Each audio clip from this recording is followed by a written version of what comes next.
our October 2025 professional development workshop through the Center for Music Education at Georgia College.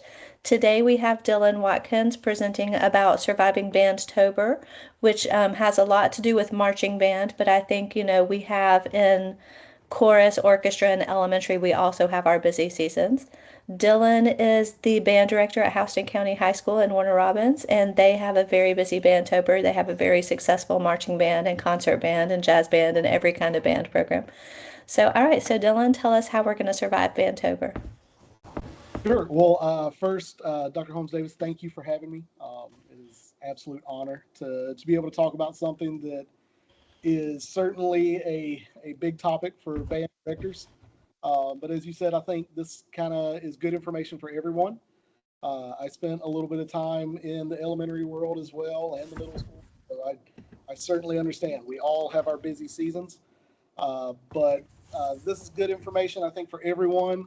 It's not just band related.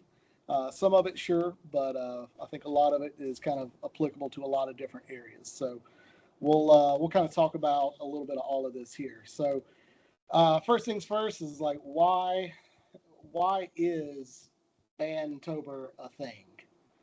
Um, and I think for us in the band world, when you look at our calendars, we're talking about 2 to 3 rehearsals per week.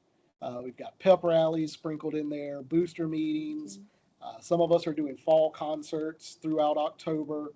Um, we've got football games on most Friday nights. If you're lucky like us, you get 2 bye weeks, kind of in a row, which is wonderful. Um, and then, of course, you've got competitions also sprinkled in there on the weekends. And for some strange reason, band directors, when they're not competing, like to go judge competitions. So it's like we do this to ourselves. It Uh, is. but that's kind of a look at why this is so difficult on band directors in particular. Um, so what do we do about that? How do we manage that much chaos? I think the way to do this is to focus on your process. And your process we'll get into a little bit later, but I think that is kind of the coast guard coming to save you out at sea. Your boat is lost at sea and you just need somebody to pull you back to shore. The process is what's going to do that. You have to control the controllables. There are things that are beyond our control as educators, the rankings, the ratings, the weather.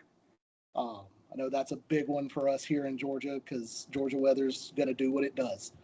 Um, but those are things outside of your control. There's no need to stress over it. We can have our moment of, oh crap, this sucks, but then we've got to move past that. We've got to be solution driven. And then the last big thing is don't isolate yourself. There is so many opportunities with other local directors, folks across the country, the world that are willing to give up their time and energy to help you manage and be a better director. And I think you can find a lot of those folks just right in your own backyard. So don't isolate. That's a big one for me. So if you take a look at most anyone's calendar during the month of October, if you're like us here at Houston County High School, we have, I think, 20 different events in the span of about 3 weeks. And that's anything from rehearsals to booster meetings, games, pep rallies, and that's not even including the teacher responsibilities of 504s, IEPs, uh, data team meetings, PLT meetings. So when you start stacking all of that on top of each other, I think it becomes really, really, really important to establish what your process is. So, what exactly is process? I think of process as two things: it's predictability and clarity. Those two things make it where you have consistent systems that are in place. And those consistent systems are what manage the chaos. I think it is no secret to anyone that moving a 200 member band anywhere at any point in time is chaos. It's controlled chaos. Moving kindergartners from this room to that room, it's chaos. As someone who's had to do it, and I understand that struggle. Pre-Kers are even worse. My 5-year-old is in pre-K this year, and he has discovered school for the first time. So we're living a little bit of that chaos on the parent side as well. Um, but the way to manage that chaos and minimize it is process, predictability, and clarity.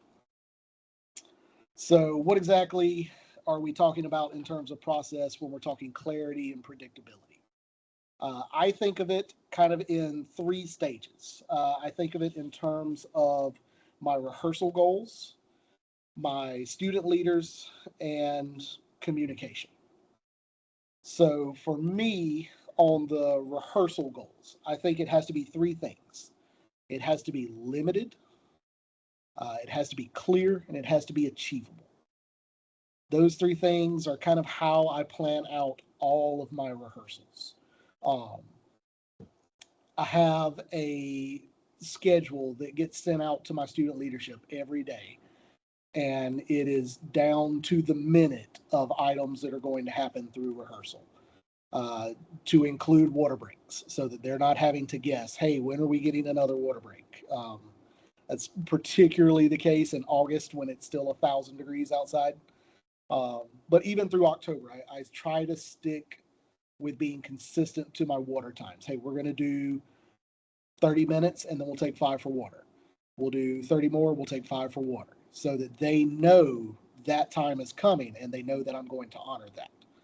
um, when we talk about our small group times that my leadership do. Hey, I want you to spend 10 minutes working specifically on backward technique at large step sizes, 6 to 5 step sizes.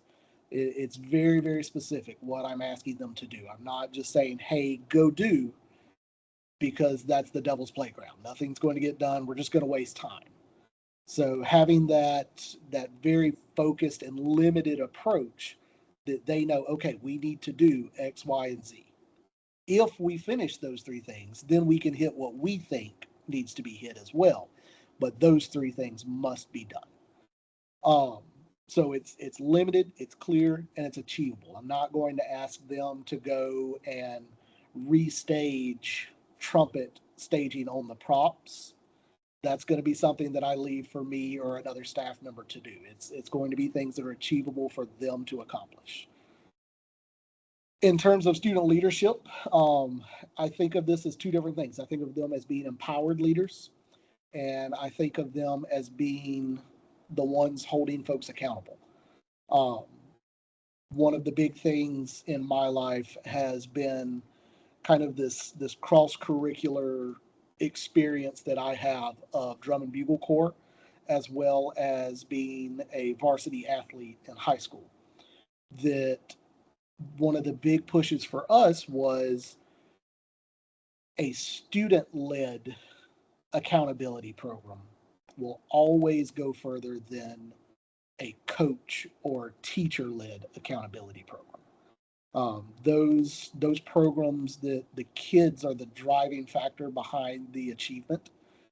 They're holding each other accountable. Not saying that they're calling each other out all the time, but just a hey, saw you were late. Make sure that we're here on time. Uh, we'll get you caught up with what we missed.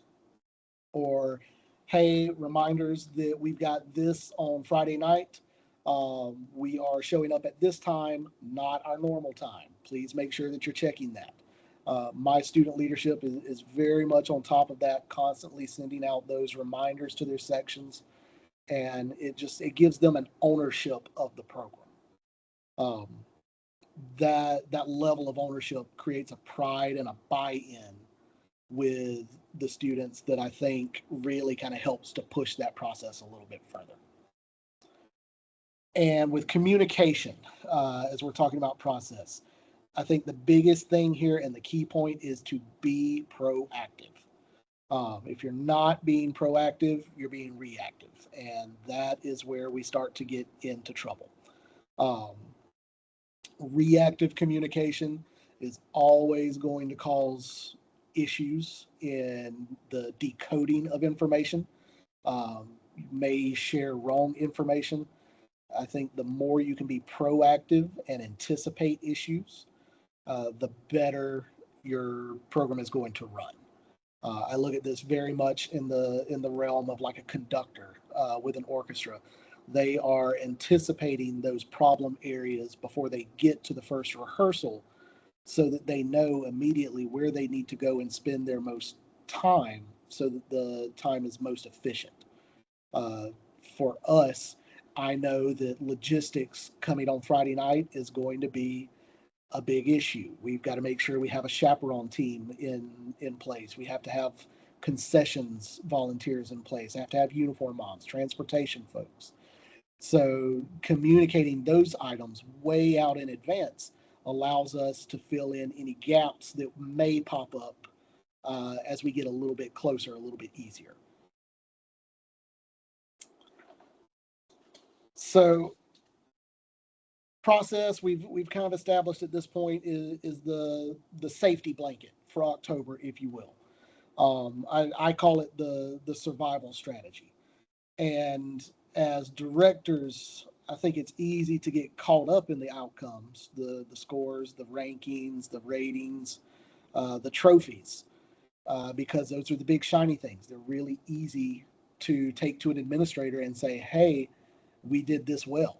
And a lot of administrators, not a bad thing, not a good thing either, just is what it is. A lot of them speak in coach terms. They understand trophies, they understand numbers. So it's really easy for them to relate to what we're doing in that respect. We're very fortunate here at Houston County that our principal is a former band person and understands kind of our side of things better than most. But those things of scores, ratings, rankings, trophies, we have to keep in mind that those are just snapshots on any given day of what we're doing with our programs. Um, we can go out on Friday night and have a fantastic run, but it was at an away game that's 3 hours away. We get up early the next morning to drive to a competition and we're exhausted and we don't have as good a run. Does that mean that the band is less because of that? No, it's just a simple snapshot of what the band did on that day. So I think that's kind of the first thing we have to keep in mind here as we start to talk a little bit more about some of this. But things that we can do to kind of control our everyday approach, I think it comes down to three things: it's habits, systems, and culture. Habits, I have a phrase that I use with our kids: how we do anything is how we do everything. And they have come to take that to heart. Some of them taking a little bit longer to get there than others, uh, but it's starting to really sink in that the small things matter. The small things add up. And one of the first things that we do every year at band camp is we learn how to stack our instruments, our water bottles, our bags over on the sidelines when we're not rehearsing.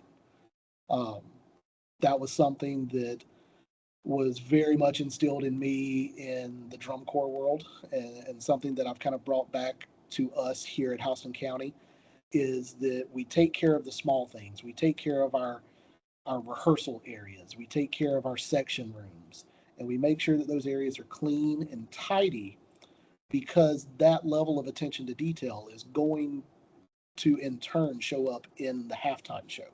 It's going to show up in our competition shows. It's going to show up in how you prepare for school every day. Just that idea that how we do anything is how we're going to do everything, and that's a hard pill to swallow sometimes, because we get comfortable and we want to take shortcuts because, well, does it really matter?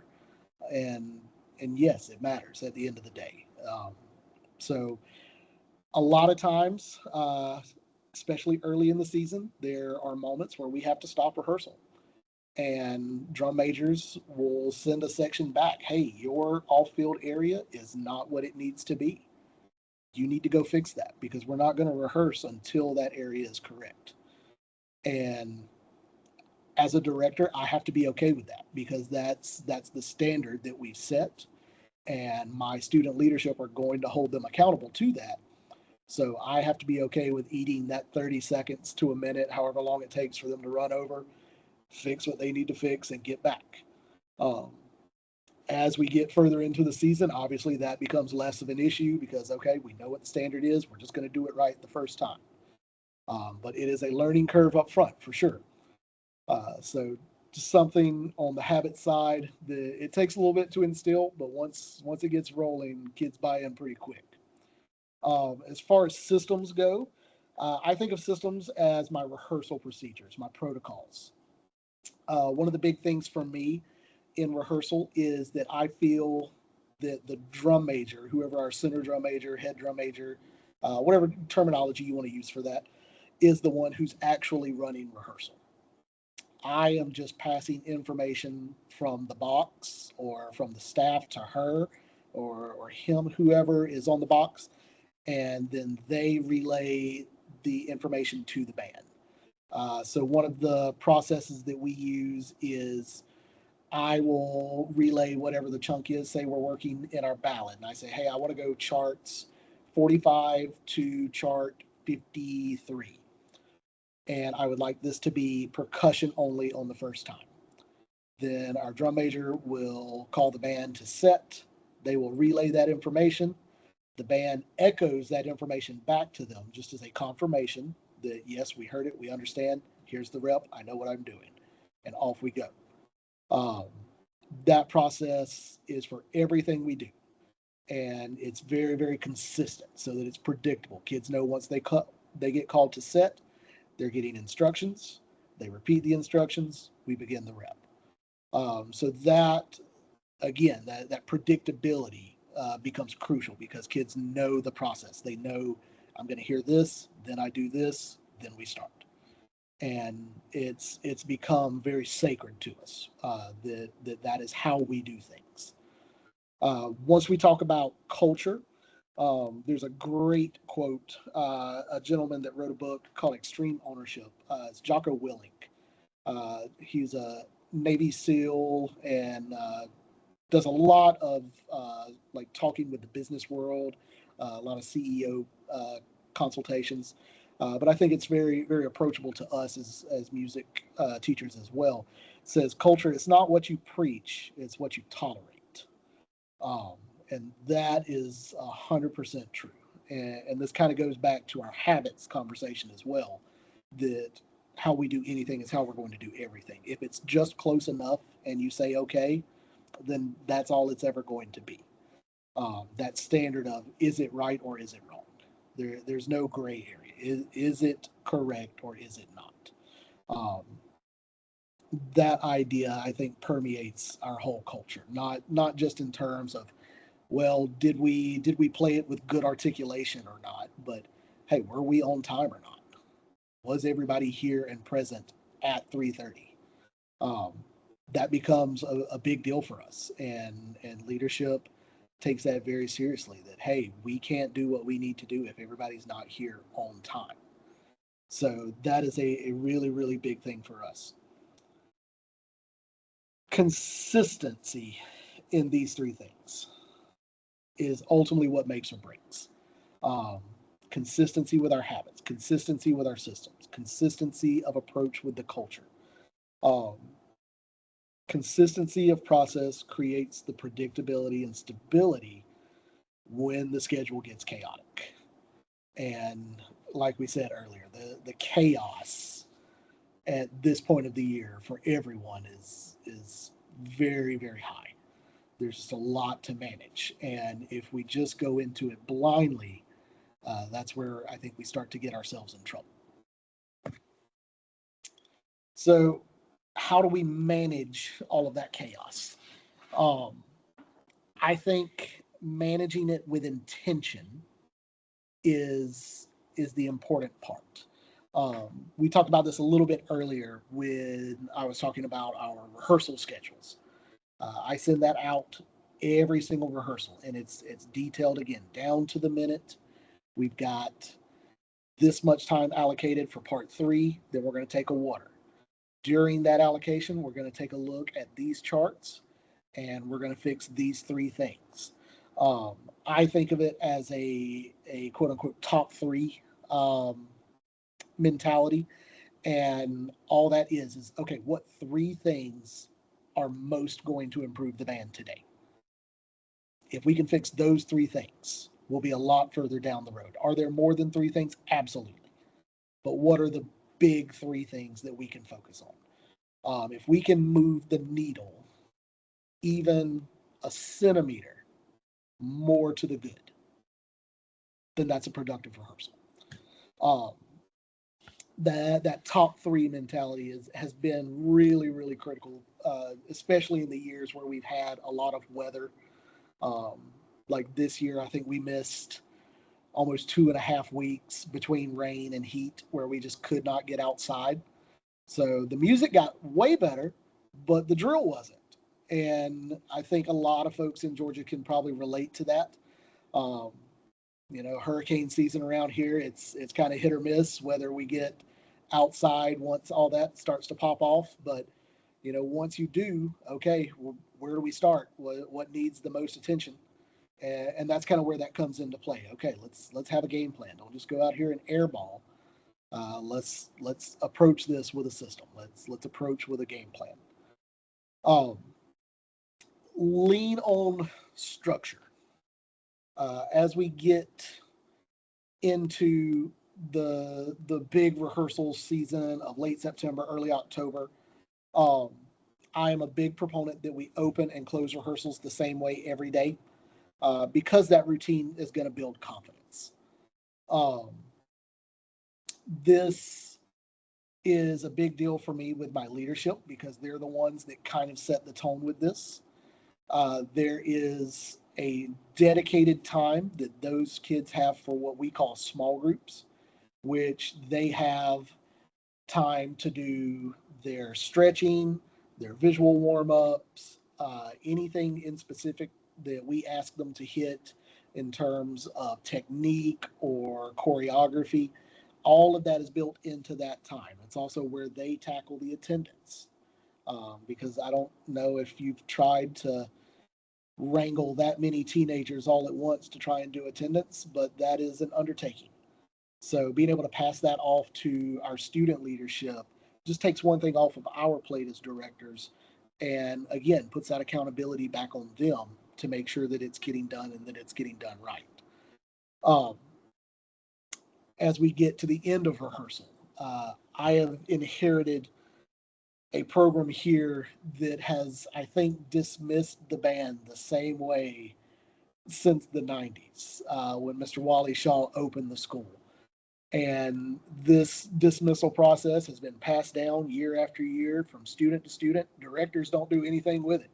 Um, and that's how we leave every single rehearsal is our drum majors will run everybody through that dismissal process. And everybody knows that's the last thing that Houston County High School Band does. Um, so that's very sacred to us. Again, it's so cool to see that passed down, 30 plus years later now that we're still doing the same thing that all of these individuals that came before us and built the program, and we're able to carry on that tradition. So that's a really cool thing that my drum majors get to do. One of the big things I think, if you're trying to manage chaos and lead with intention, you've got to delegate. One of the hardest lessons I had to learn as a young director was you can't do it all, no matter how hard you try.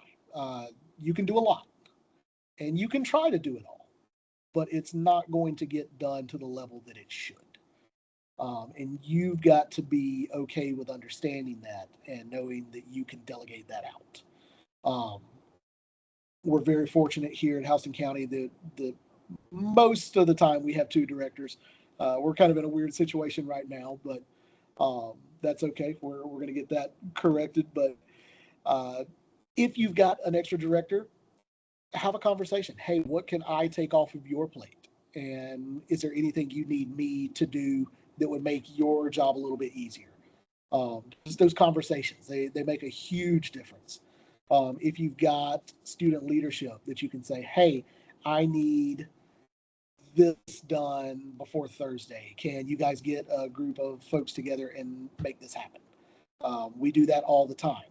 We host a community group here a lot of weekends as they rehearse. And on Fridays, we understand, hey, we've got to get the room set up for them and all of that. So my jazz band kids know, hey, at the end of the day, Friday, we've got to set up the room and get this done for them to come in and rehearse over the weekend. And that's something that I never have to tackle. They just know, hey, at the end of the day, Friday, this is the expectation. We're going to set the room, and then everything is good. And then when we come back in on Monday, we'll reset it to what we need.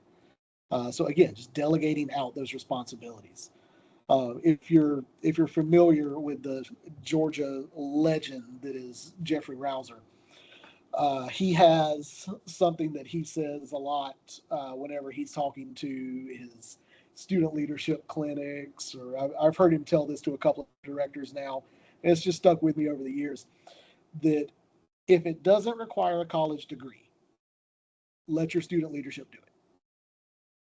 And at first I thought he was crazy. The first time I heard him say that, I was like, okay, there's a lot that doesn't technically require a college degree, but I would never want a 15-year-old to be in charge of it. And that's understandable. And I think you have to find the balance there, because there's some things, yeah, it's probably just better if a staff member does it. Maybe not you, but a staff member. Um, but there's a lot of things that your kids are 100% capable of stepping up and taking care of. When we're handling all of our rehearsals, I have a team that's responsible for setting up all of our equipment in terms of a metronome and speakers. I have a team that sets up our field and paints our yard lines, hits our hashes. I have a team that's our water crew, make sure that we've got coolers and ice. I have our crew that sets up any tents that we need for like the med team that comes out. So there's a ton of ways you can get kids involved and just give them ownership and say, hey, this is your job. I need you to make sure it's done, and they'll get it done. They will. They want to be helpful. They want to be useful, and if you can find ways to do that, they'll rise to the occasion every single time. When we're also talking about this delegate, I think it can also go out to our booster organizations. A lot of times I feel like Friday nights is kind of a free for all of, okay, who's doing this, who's got that, who's doing concessions, who's doing just chaperone this week. And if you're trying to juggle all of that as a director, that's just a lot on your plate to try and manage. If you can work with your boosters to create those committees or chairs that can handle those things, then that's one thing off of your plate, or in this case, multiple things off of your plate. So just some of the things that we have here that you may could think about or approach your boosters. Hey, could we find a way to make this happen? We have a transportation crew, and these guys are usually our dads that have the 3/4 ton pickups, and they're able to pull anything that we need them to pull, so they can pull trailers and show up wherever when we need them to. We have our props crew, which is a dedicated crew of band dads and moms, and some that are just there. They don't even have a kid in band anymore. They just like helping and volunteering. But they will construct, move, deconstruct all of our props. Um, they do a great job with that. We have a chaperone coordinator that handles signups for all of the chaperones for the band whenever we're at home versus travel. We have a concessions team. We're very fortunate here at Houston County that we get both sides of the concession, home and away. So it's a rather large undertaking for that person in particular. Um, but they're able to kind of build their own team, and they make that happen for us. We have the uniform moms that mom, grandma taught them how to sew, and they know how to do it, and we put them to work because something's always broken on a uniform. A button needs to sew back on. Somebody split their pants. There's always something. And those moms are literally jumping at the seams to go and fix. And then we have a meal team. We feed our kids, just because we're a larger program, we found that trying to get that many kids through concessions in third quarter doesn't really work very well for us. So we've had to kind of scramble and find a way to feed our kids in a more efficient way. So we have a meal team that takes care of that. They handle getting any large orders, be that Chick-fil-A or Zaxby's, or if we're doing pizza, and they do all of the setup. They have sides and drinks for everything set up, and the kids just come through, they grab, and they go. Um, so we do all of that in house, and it just makes life a little bit less chaotic on Friday night. Um, Dylan, can I double check because this is something that some new teachers forget to check on that I think you have built in. Your yep. food team also deals with allergies, right? So they make sure that we have. Yes, they do. We send out a questionnaire kind of each week as our meal team is looking at a menu, whatever that may be, and they will offer any alternatives for like glutens or if there's dairy allergies, anything like that. They offer a secondary option for that as well. Absolutely. Yep. Good point. So if you can get those teams going with your boosters or any combination of that, and for some places you may be able to combine some of those, um, I think that really helps as a director. You're not having to individually go and, okay, do we have the pizzas ordered? Okay, yes, pizzas are ordered. Do I have somebody to pass the pizzas out? Yes, I have somebody to pass the pizzas out. Um, oh yeah, we also need to make sure that there's cash for the concessions. You're able to pass some things off your plate. Now, ultimately, is it still your responsibility? Sure, but at the end of the day, that's again just open communication, making sure that you are communicating with those teams that, hey, are we good for Friday night? Do we have everything we need? Do you need anything? Um, and I've found more times than not, again, just like the kids, those parents, they know what they need. They're going to make it happen. If they need something, they'll let you know. So very, very much would encourage delegate, delegate, delegate. Um, I said rehearsals shouldn't feel like putting out fires, but I think the entire month of October shouldn't feel like putting out fires. I think of it kind of like going to the grocery store, where you go in hopefully with a meal in mind. You know what you need. Hey, I'm making spaghetti, so I need noodles. I need something to make a sauce, and maybe I want to put Parmesan cheese on top. So I know I need to go in and I need to get those specific items. Oh, hey, while I'm there, I can also pick up XYZ for later down the road. But I know I need my spaghetti ingredients. And that's kind of how I feel October is. I feel like a lot of times when we get into rehearsals, we tend to just start with no real goal in mind. And we're so caught up in, okay, there's a lot to fix. Let's just start and we'll fix as we go. And that certainly can work. And you are making things better. Um, but I don't think we're taking the time to really think about those top three events. What is most going to move the band forward?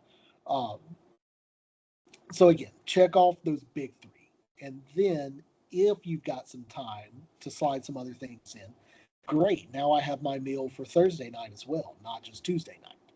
Um, but it's I think important that we're trying to approach this with a game plan, just to again manage that chaos. Um, One of the biggest things for me in managing October uh, is the design of the show. I think the way marching band has kind of gone these days, and this is for better or worse. I think well designed shows typically score better. And I know there's a lot of folks that will say, okay, yes, if you can afford, good designers and you're willing to pay that, then yes, absolutely, and that's true, yes. Um, but I don't think you have to spend a ton of money to get these top designers to write a great show. I think just having conversations early and with a full team. A lot of times where I see a lot of folks get into trouble is it's very obvious when I watch a show. Oh, okay, that was a trumpet player who wrote that show. And I say trumpet, I pick on trumpet. I'm a trumpet player. So nothing personal, you trumpet players out there, but it's very obvious. Okay, the trumpet player wrote that show, or oh, a percussionist wrote that show. Um, where I think we see a full package where everything works well together is where we're having conversations with a full team. We're involving our percussion folks, we're involving our drill writer, we're involving our color guard person. Um, that is the easiest way to make things better. May involve your color guard instructors. It will make their life 10 times easier. And if you want your life to be easier, you'll make your color guard people happy. Um, so take the time to begin those conversations early. I'll share something at the end that has a link to this, but I have a design calendar that I've kind of developed. That's kind of our just blank template, if you will, of kind of how we want to progress from the end of marching season in November all the way through band camp of the next year. And we kind of pace out everything for every single part of the show. Okay, the win book, I want to make sure that we have our designers picked in December, and we'll start working on sketches of things in January and February. By March, I want the opener done. That way, I can have it and we can send it off to the percussion guy so that he can have it done in April. So it's just taking the time to kind of plan this out in advance to give enough time for all of that to come together as it should, which is a lot easier said than done.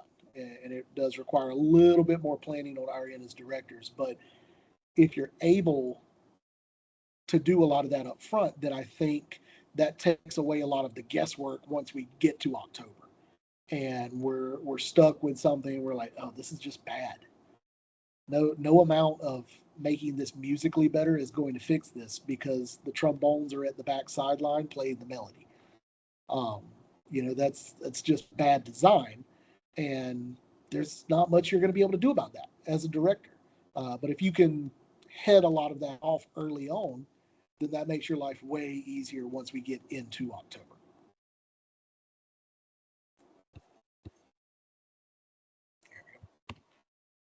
Okay, so the next big thing that I think a lot of us probably struggle with um, is motivating students.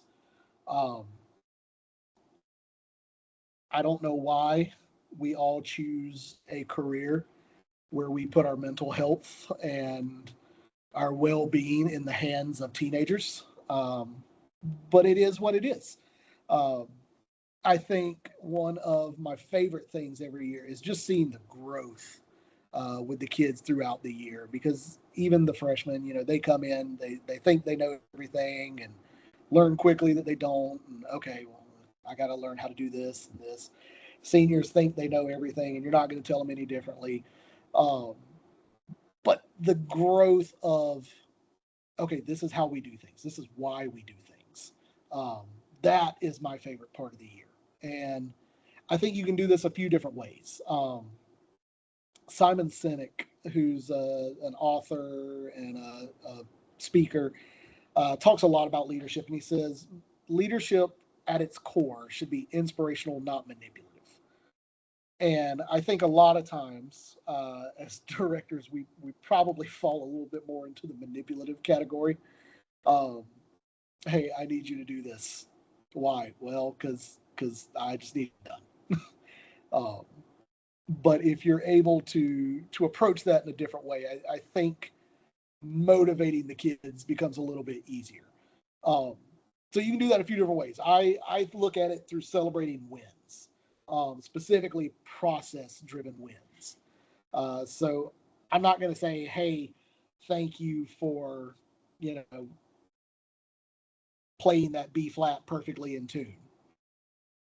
That's just an expectation. We're going to play in tune.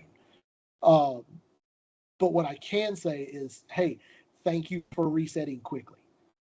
Thank you for a great +1 at the end of that visual phrase. Saxes, thank you for great attention to spacing throughout that curve. Um, Color guard, thank you, time, for getting your equipment set early before you took water so that we can start our run on time." Those kinds of things, I think, is that intrinsic motivation that kids want, of knowing, hey, we did the right thing, and that's going to push the performance later. Um, I think one of the big things we have to keep in mind is that Band-tober is not just rough on us as directors; it's rough on them as kids, and we have to be transparent about that. Specifically, the fatigue part. We're dealing, especially as music teachers, we're dealing with kids that are taking multiple AP classes, multiple dual enrollment. October, for whatever reason, they decide they want to take the SAT 4 times and the ACT 3 times. There's a lot going on in their life as well, and I think we have to be aware of that as directors, and we also have to coach them through it, because while we've lived this many years, a lot of them are experiencing it for the first time. And one of the things I always tell them is, it's okay to be tired, but what really matters is how we work through it, and that we're not letting the fact that we're tired impact our performance. Um, that that becomes a really big deal for me. It's okay to be tired, but we've got to perform when it's time to perform. You're going to be tired on Saturday night when we're doing our show, because you've had a 14-hour day along with a game the night before. You're going to be tired. It's how you respond when you're tired that really says a lot about who you are as a performer. Um,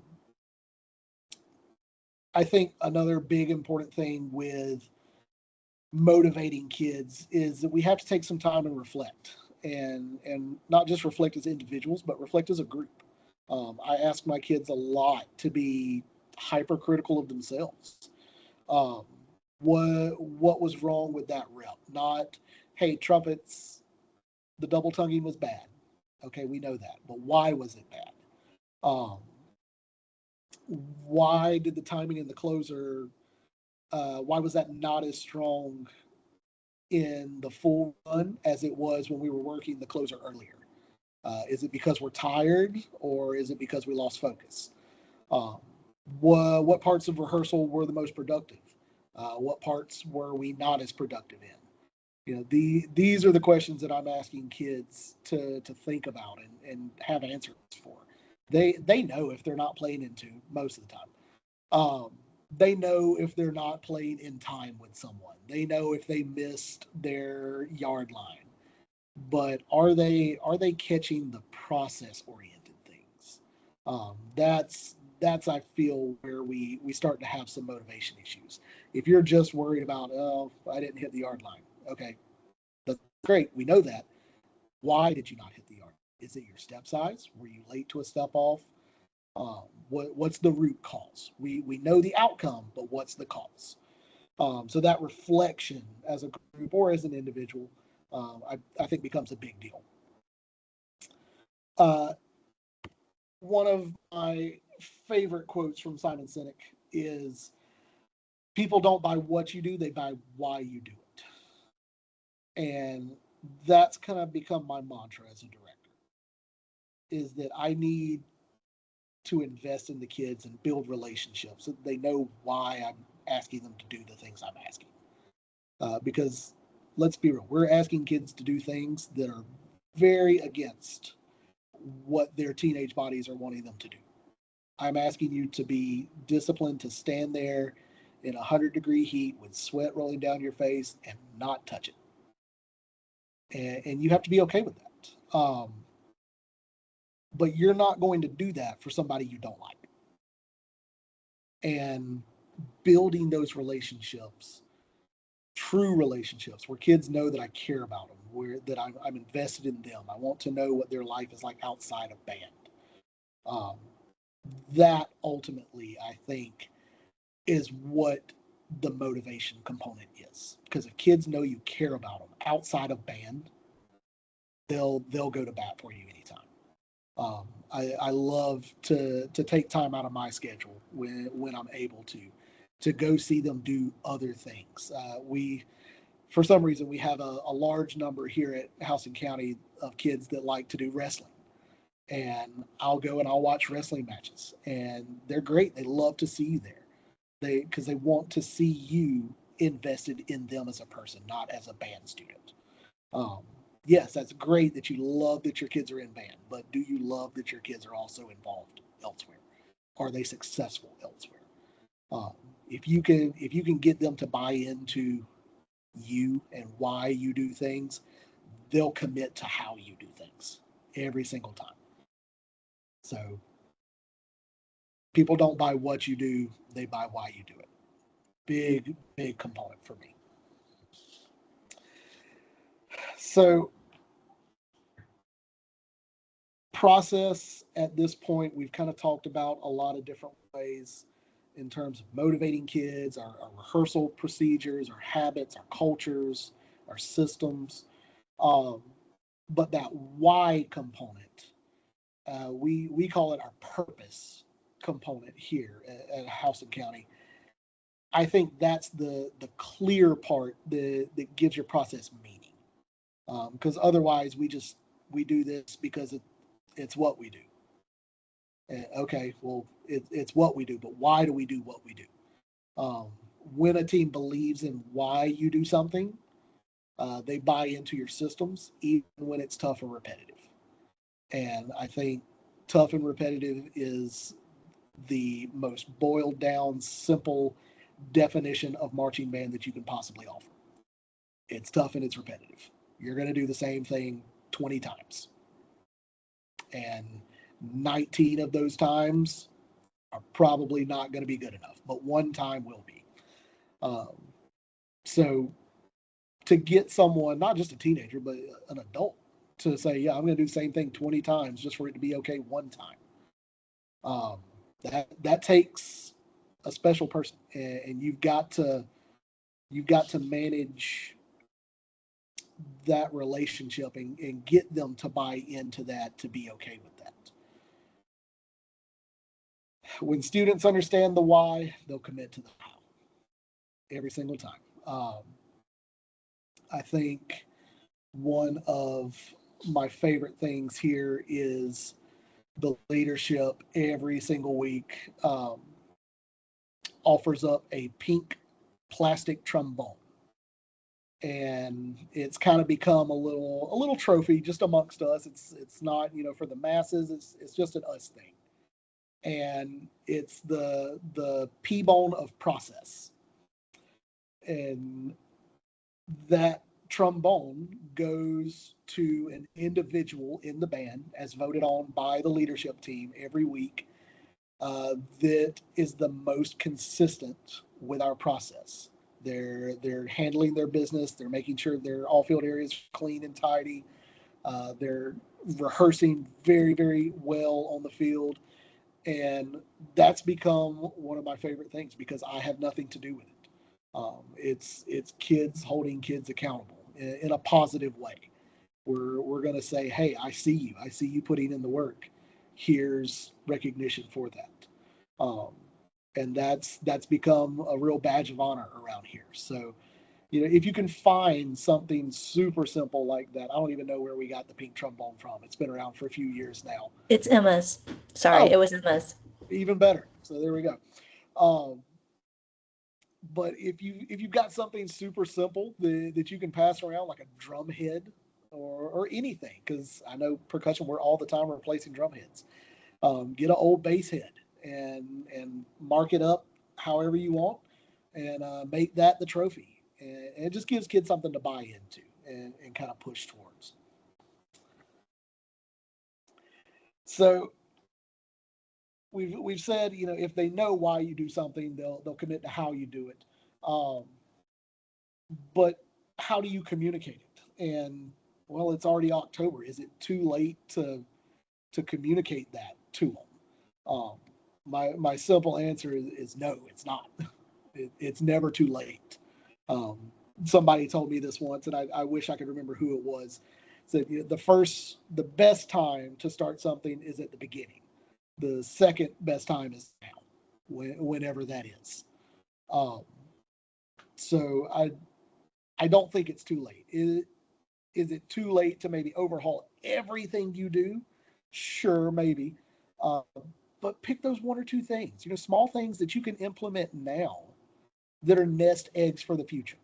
Um, I can't tell you how many things, even several years into being here at Houston County, where I'm like, well, I still want to do this, but we're not there yet. And I think that's on us as directors to kind of know, okay, yeah, I know it's wrong, but we've got some infrastructure to put in place first, and you just kind of have to plan that out. So no, it's not too late, but I think we have to be careful about how we do it.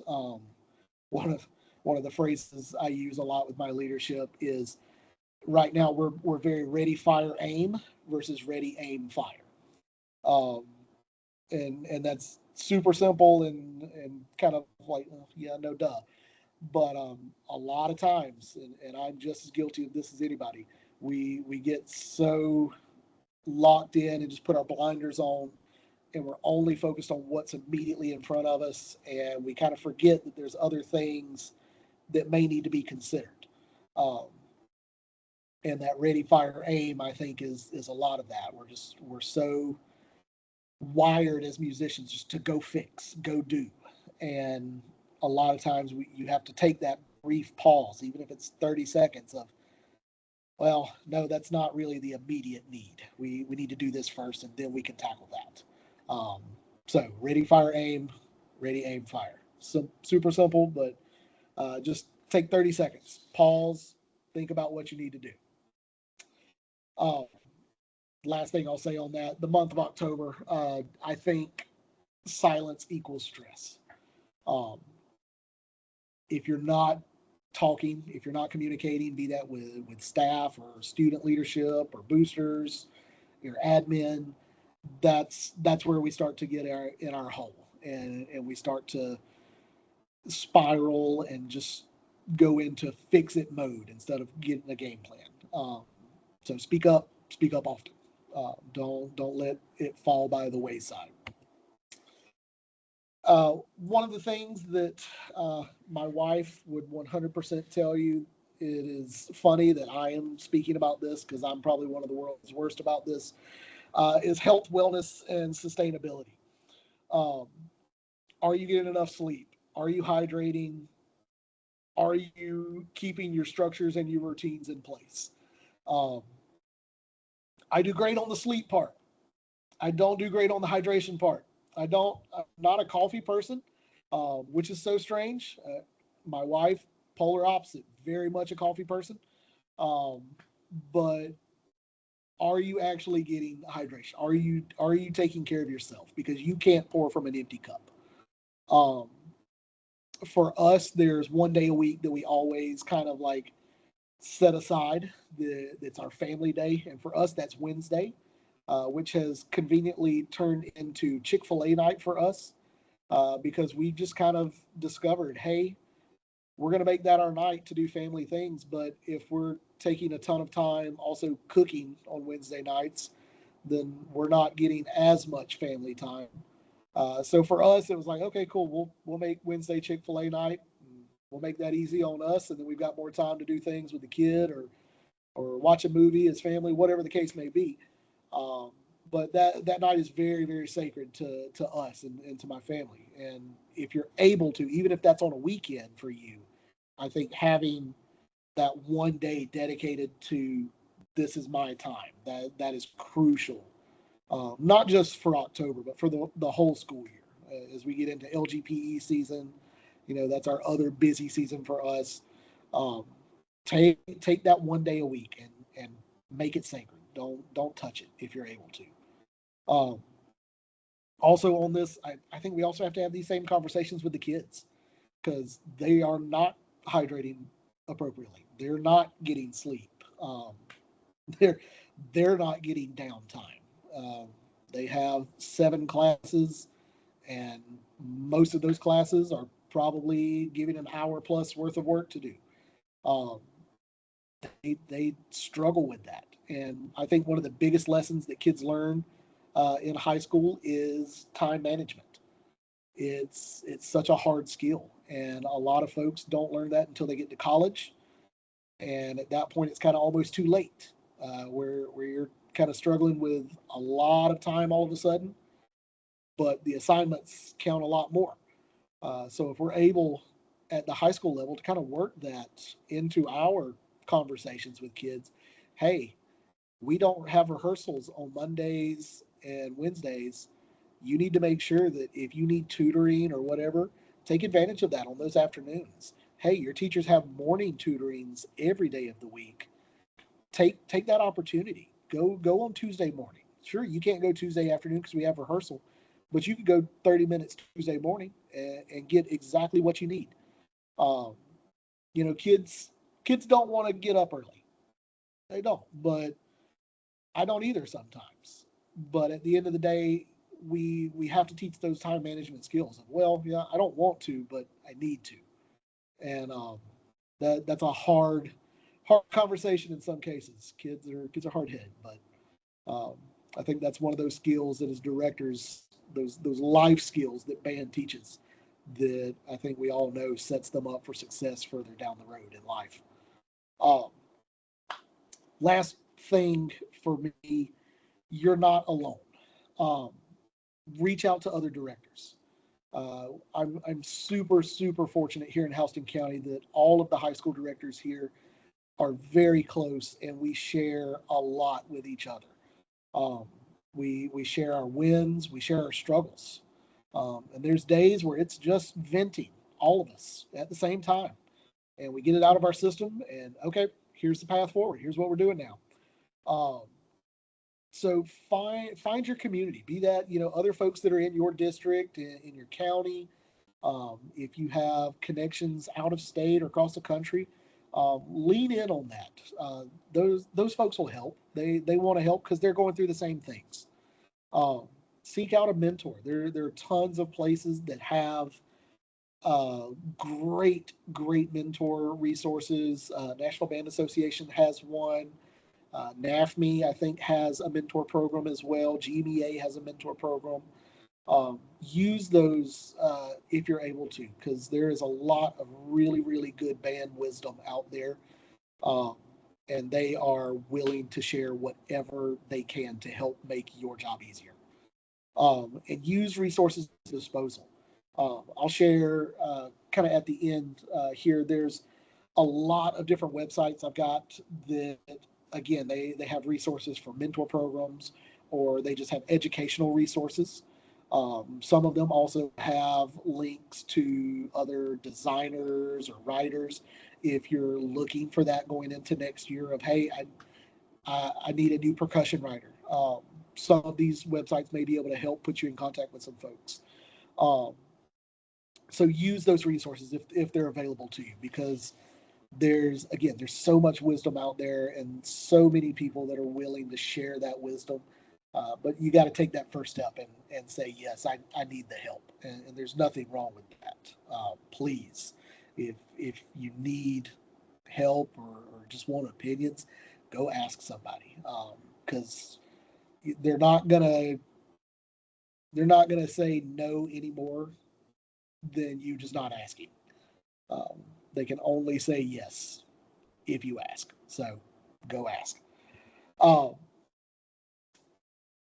so we've kind of talked through process. We talked about motivating kids and taking care of yourself, staying connected with other directors. I think what it all boils down to, the process isn't what gets you through October. It's what protects you from it. Um, I think a lot of times we're looking for that magic pill that just, hey, this is gonna fix X, Y, and Z. Okay, great. Unless we fix the root cause of why X, Y, and Z were wrong, we're gonna do the same thing next year, and the year after that, and the year after that. Um, but if we can put process in place, if we can put systems in place early and be proactive, then I think October becomes not just something we're trying to survive, but something that we're in control of, something that we can thrive through. And I think that's the ultimate goal is to be in control of October as much as we can. There will always be things outside of our control, but control the controllables, and you don't have to survive. You can thrive through October. So there's a couple of practical takeaways that I'll share here at the end. Just some things that you can immediately put into play here this October. Batch plan your communications. Write all your parent emails on Sunday for the week ahead. Create a competition checklist to remove any kind of guesswork.